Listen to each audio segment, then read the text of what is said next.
Magandang araw po sa lahat.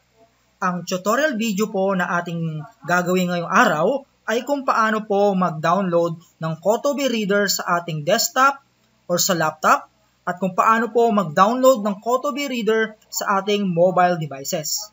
So, bakit po natin kailangan i-download si Kotobi Reader? Si Kotobi Author at si Kotobi Reader ay parang mag-asawa po yan na hindi po dapat sila maghiwalay.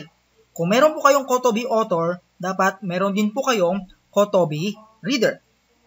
Kasi po, si Kotobi Author, dyan po tayo gumagawa ng mga materials natin.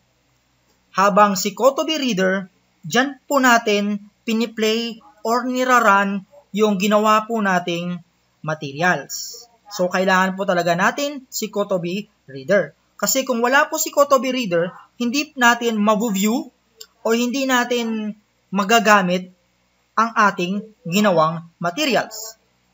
Okay po? So ngayon po, ituturo ko sa inyo yung pinakamadaling paraan para makapag-download ng Kotobi Reader sa ating computer at sa ating mobile devices. So, unang lamang po natin gagawin ay click po natin ang ating web browser. Okay?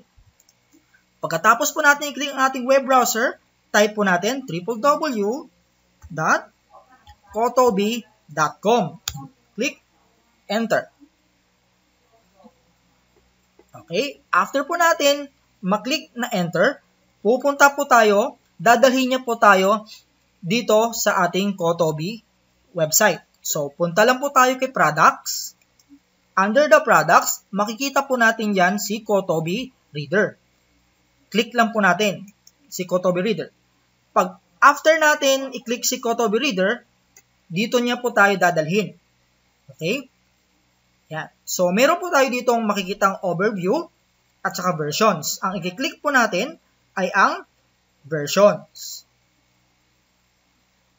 After natin i-click sa versions, dito po sa pinakababa, meron po tayong makikita ditong latest na version 1.6.3. So, ito po yung ida-download natin. Okay po? So, meron tayong dalawang pagpipilian. Windows at saka yung Macintosh. So, kapag ang computer niyo po ay Windows, ang pipiliin niyo po ay Windows. Kapag ang computer niyo naman po ay Macintosh, ito po yung mga Apple computers, ito naman po yung pipiliin natin. So, dahil sa ang computer ko po ay Windows, ito po yung i-click ko. Click. After nyo po i-click, makikita po natin dito sa left lower side, dina-download niya na po ang Kotobi Reader na software. After po natin ma-download si Kotobi Reader, i-click lang po natin. Okay, after nating maklik, ito po yung lalabas. I-click lang po natin yung yes. Okay, after natin i-click yung yes, click OK. And then, click next. Click next. At i-check po natin yung create a desktop shortcut. And then, click next. And click install. Sa ngayon po, ini-install na po niya yung Kotobi Reader sa ating computer. After po ng installation, click lang po natin yung finish. And then, close po natin ang ating website. Okay? So, after po natin ma-close ang website, makikita nyo na po ang icon ni Kotobi Reader. So, i-click po natin siya.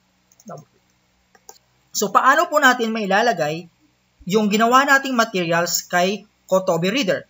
So, ang gagawin mo lang po ay click Open EPUB Files. And then, hanapin nyo po kung saan nakalagay yung pinablish nyong Kotobi Author. So, sa akin po, nandito po siya nakalagay sa Kotobi EPP. Yun. So, ito po yung pinablish ko na EPP5 Home Economics. Click ko lang po siya and then click Open. So, after mo siyang nag-click ng Open, automatic na po siya papasok doon sa platform ni Kotobi Reader. So, ngayon po, pwede mo na itong i-browse. Pwede mo na pong sagutan yung ginawa ng teacher na mga materials or ginawa ng teacher na activity. Ayan. So, next. Next. Yan. Okay.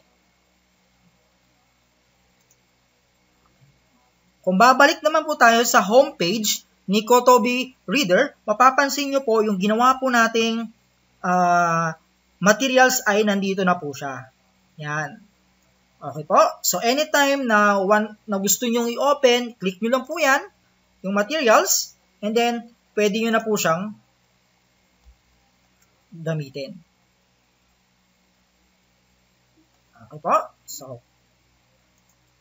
ang susunod naman po natin na tutorial video ay kung paano naman po mag-download ng Kotobi Reader sa ating mobile devices.